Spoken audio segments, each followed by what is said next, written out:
Being a Generation X kid, sometimes playing with our little die-cast cars, we needed something more than just pushing them around on the carpet. We needed a gimmick. And today we're going to talk about them. Guys, today we're going to talk about die-cast cars. We're going to look at Hot Wheels, Matchbox. Even Kenner had their gimmick when it comes to die-cast cars. Sure, playing with Matchbox cars, that's what we used to call them even when we bought Hot Wheels. Can I play with my Matchbox cars? But playing with Matchbox or Hot Wheels or whatever it was, even if it was some generic line, they were a lot of fun. But sometimes you just got bored with pushing them around and, making them jump ramps. You take the Monopoly game board, put it on a few encyclopedias, make a ramp, jump right off of it. But sometimes you need a little bit more. You need ones that would crash, ones that would turn over, one that would flip-flop, ones that may even change colors. It was crazy in the 70s and 80s, but we had them. Cars that did all kinds of stuff. Even Kenner got into the act with a toy car with its own license plate. But let's dig into these, starting with Hot Wheels. And here we go, Crackups. This was kind of, think of them like the He-Man figure, He-Man Skeletor, and the later in the line that had a little thing that turned, battle damage. This is what they were. You had a little door on the car. You flip it around, it looked like you got it smashed. This is great. I don't remember having this, but I liked it because I used to take my Hot Wheel cars and ones I was kind of tired of playing with, hit a little edge of it with a hammer or something. Or squeeze the tire and rub it on concrete so it looked like it had a flat tire. That was always a lot of fun. But Crackups, you can make them smash in. And they did a whole bunch of these, like 38 or something of these, and play sets. This was a huge line for Hot Wheels. And then you had high rankers. High rankers. That's it, right? High rankers. This is just a toy car, but you could make the back pop up a little bit. Give it a hot rod look. Rear end can raise or lower. So in the daytime, you just got your average car, but at night you want to party a little bit. You pop that little back up, and there you go, right there. High rankers. And then we had XV racers. XV racers. You think of this must be some glow in the dark. I see some glow on the card. Nope. These were released during the break dance craze of the 80s. So you know what these cars did?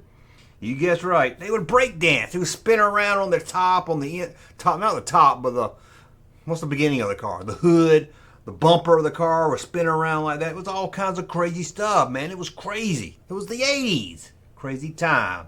But there we go. XV Racers, designed to do what no car has done before. Yeah, break dance. Now they didn't say they were break dancing, but they were kind of inspired by that. And then we have Real Riders. I like these. I had a few of these. I wish I had more because these had like real tires on them. Well, they were rubber, but they felt like a real tire when you touched them. They were kind of cool. I liked them right there.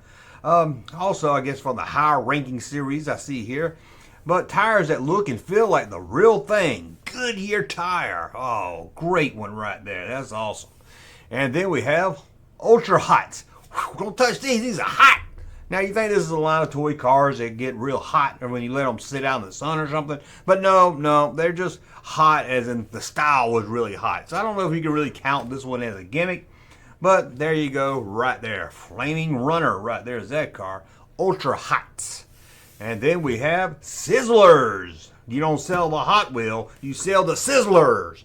Now, I remember this one. These were little electric cars. You get this little gas pump. I did a whole video on them if you want to check it out. These little gas pumps, you stick it on the side of it, and wouldn't put gas in it, but it would power up the battery so you could make them go on their own. Quick change in 90 seconds, built-in motor. It was a lot of fun. I can remember my brother had one of these, and it was a van because it was the 70s. Of course, you had to have a van. I think, if memory correct, it even had flames on it. Oh, that's 70s right there. And then we have Sit and Go. This is more of a play set, but I thought I'd bring it up anyway because I might do a whole video on the Hot Wheel play sets. And there's so many cool ones in the 80s. But there you go, Sit and Go. A whole city folded up, carry it where you open it back up. It's a whole city for your cars. It was a lot of fun. But let's get more into the single gadgets we're talking about here. How about Hot Wheels?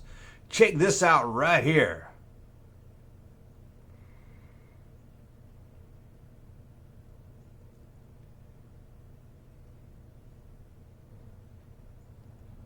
I'll be honest, I forgot what this one is. It says a blown engine. So I guess it just has parts you can fix on the car. It doesn't really say on the package, and I apologize. I remember looking it up thinking that was cool, and now I can't remember what it is. So let me know in the comments below. Sorry about that. Let's move on right here to Rivers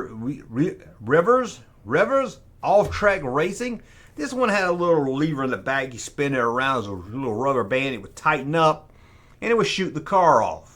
Make the car go by itself. You didn't need no dang racetrack. You didn't need that orange racetrack that your mom's gonna get mad at you. You can get in trouble. Mom's gonna take that orange racetrack and give you a spanking with it, or slap you around the back of your leg with it. Ooh, that hurt. That'll leave a mark that's gonna linger right there. But there you go. They were the rubber band probably broke easy. You know, if you still had it today, I'm sure it broke. Rubber bands don't last long, sadly. And then we have Flip Out. Yeah, Flip Out. This car had a little metal thing that would pop out the bottom of it and flip it over. Sitting there, you're like, oh my God, what's gonna happen? Boop, it'll flip over. I don't remember if it flipped back, but I think it just flipped over. I don't remember a little metal thing at the top of it. Doesn't like it has it here. You know, this is kind of what they did in movies back in the day before CGI, where you wanted to turn a car over. Sometime they would have a little lever that would pop down, push the car over, and that's exactly what. Watch them flip, reset for more racks.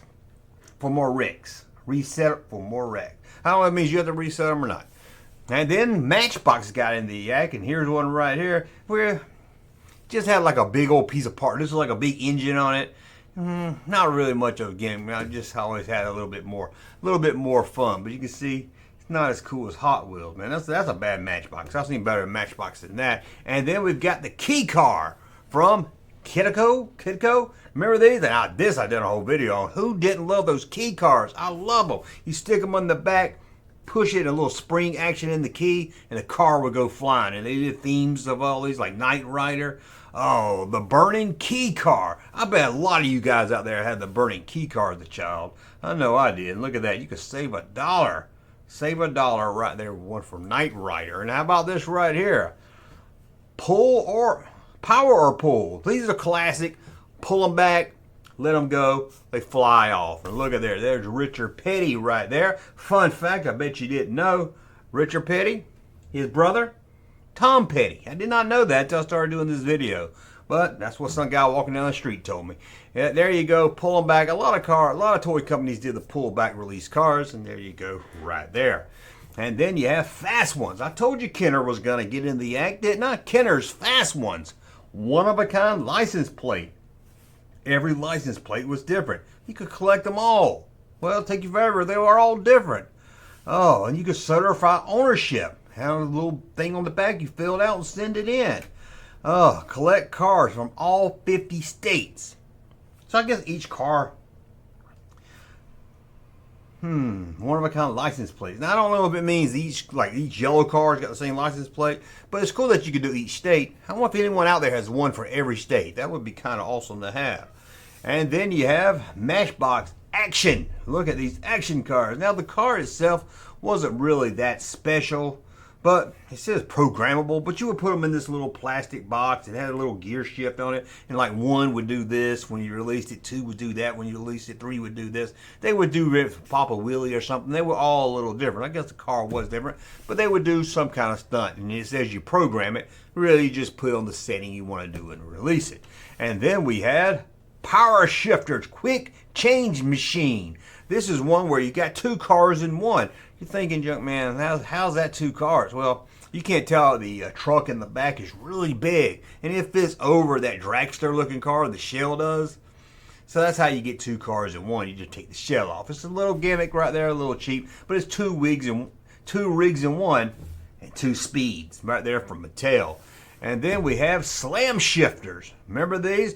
This is another one that came with a little base, and you put the car in it, and you slam down the back of that. I remember having this as a kid. You slam that down, never worked on carpet. But I'll take it in the kitchen and the hallway, slam it down. I like it to jump down the stairs, to be honest with you, getting the Monopoly board, put it up on some encyclopedias, slam that down, and you go over that board, fly down those steps. Oh, man, it was a lot of fun. But there it is, slam. You remember that little spring action? It was a lot of fun.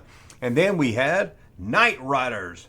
But I said Knight Riders, but this is just one brand. This was a toy car by LGN that had a little gear shift on top of it. So you could change the speed, slow, you know, they kind of went by themselves.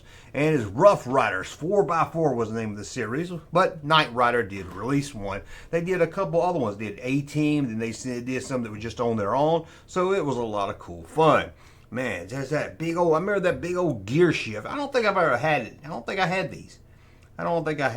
But big damn cool to have, I'm going to be honest with you. And then we have Rough Riders, another Rough Rider. We just did that 4x4 Magnum PI. Now, this isn't really, you're like, why are you looking at two from this one series? I just wanted to pull it up because of this Magnum PI. I don't get the chance to talk about Magnum PI toys much. My holy grail is the LGN Magnum PI car that came with an action figure. That'd be kind of cool. I was a big Magnum PI. I love Magnum.